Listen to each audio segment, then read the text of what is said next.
welcome you students, staff, and most importantly, our distinguished guests that are sitting in front of you here on the floor. We thank you for your time and dedication that you've given to our country, and we are proud to be able to honor you today. At this time, if you would please stand for the presentation of our colors from the John Hardin High School ROTC. Please remain standing after that for our national anthem and then our pledge. Thank you.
Today's guest speaker for our Veterans Day program is known to many as Mr. C. He is one of our former Heartland PE teachers. Sergeant Travis Mitchell Corbin was born in Campbellsville, Kentucky on June 11, 1961. He joined the United States Air Force on September of 1984, and after completion of basic military training, he graduated from the 3850th Security Police Training Squadron, Lackland Air Force Base, Texas, as a law enforcement specialist. During his 4 years of active military duty, Sergeant Corbin served as a law enforcement patrolman, flight line security specialist, base intelligence entry guard, weapons armory, law enforcement deck sergeant, and other security details dealing with nuclear weapons and ballistic missile warning systems. Sergeant Corbin was assistant to the following units: the 1606th Security Police Squadron, Heartland Air Force Base, New Mexico, and the 13th Ballistic Missile Warning Squadron, Clear Air Force Station, Alaska. Sergeant Corbin's decoration medals and ribbons are the following: Air Force Commendation Medal, Air Force Achievement Medal, Air Force Good Conduct Medal, Small Arms Expert Marksmanship Ribbon, Air Force Overseas Short Tour Ribbon, and Air Force Training Medal, Air Force Outstanding Unit Award, and the Air Force Service Longevity Ribbon. Sergeant Corbin was selected as the honor graduate of Class 84-10-25, Law Enforcement Specialist Course, Lackland Air Force Base, Texas, in December 1984. In 1986, he was runner-up in the first Space Wing Airman of the Year, representing the 13th Ballistic Missile Warning Squadron, Clear Air Force Station, Alaska. In 1987, Sergeant Corbin earned the John Wooten Award as an honored graduate of the NCO Preparation Class 87-08. Sergeant Corbin's last day of military active duty was September 4th, 1988. After serving 2 years of inactive reserve duty, he received his honorable discharge from the United States Air Force on September 4th, 1990.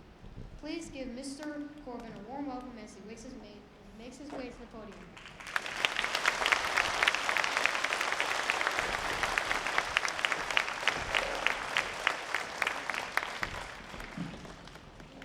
I'll just do it this way. Good morning, everyone. Today we recognize Veterans Day. As a country, we pause to take time to acknowledge and honor those who served in the United States Armed Forces. Men and women throughout our history have embraced sacrifice of self to serve their country and protect our freedoms. Currently, there are over 22 million Americans alive today that have served in the United States Armed Forces. On behalf of the veterans and their family members today, I want to thank Ms. Campbell, Mr. Mitchell, Ms. Lindsay Rose, and the Veterans Day Committee, the staff, and of course your students here at Heartland Elementary School for hosting this Veterans Day event. I also want to thank the John Hardin Color Guard for presentation of the colors, and to Eden, great job, and Zoe for leading the pledge and a beautiful piano solo, and to Liam for introducing me. Thank you, sir.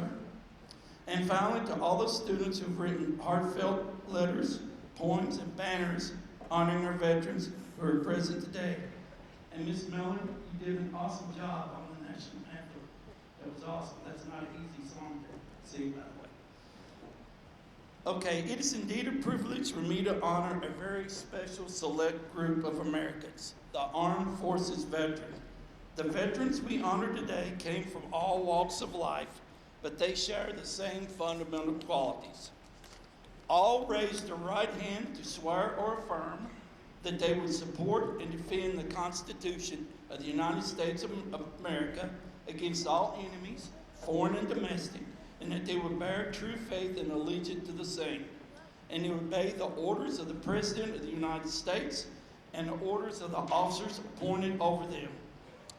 Many veterans did not ask to leave their homes to fight on distant battlefields. Many did not even volunteer. They did not go to war because they loved fighting. They were called to be a part of something bigger than themselves. There are extraordinary people who responded in extraordinary ways in extreme times. They rose to the nation's call because they wanted to protect the nation, which has given them and us so much. They possess courage, pride, determination, selflessness, dedication to duty, and integrity. All of the qualities needed to serve a cause larger than oneself. The call to join the United States Armed Forces comes from a sense of service, of sacrifice that is part of a long-standing tradition in our country. For those soldiers who have stood guard in peacetime, and for those who have seen the terror, the horror, and the humanity of combat, and to those who paid the ultimate sacrifice, I want to say a very heartfelt thank you.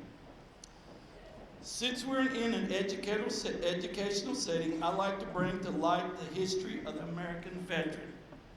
Our veterans have always been there for our country. Since the first shots at Lexington and Concord were fired and our Revolutionary War began, American men and women have been answering the call for our nation's duty.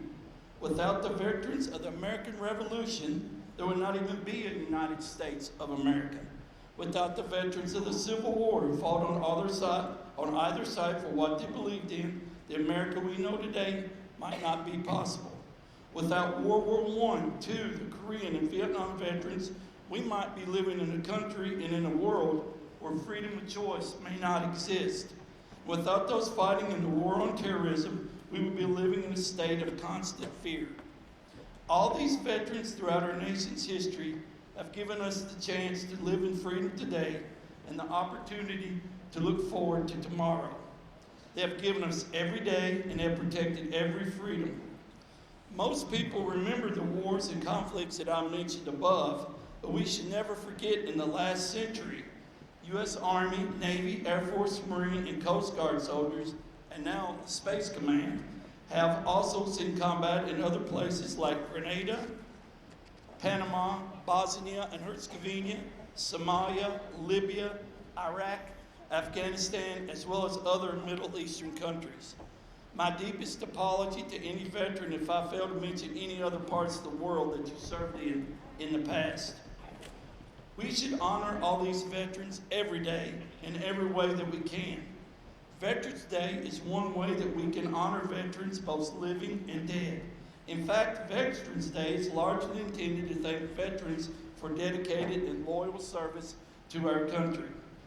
Veterans Day was initially called Armistice Day. In 1918, on the 11th hour of the 11th day of the 11th month, an armistice, or temporary cessation of hostilities, was declared between the Allied nations and Germany in World War I, then known as the Great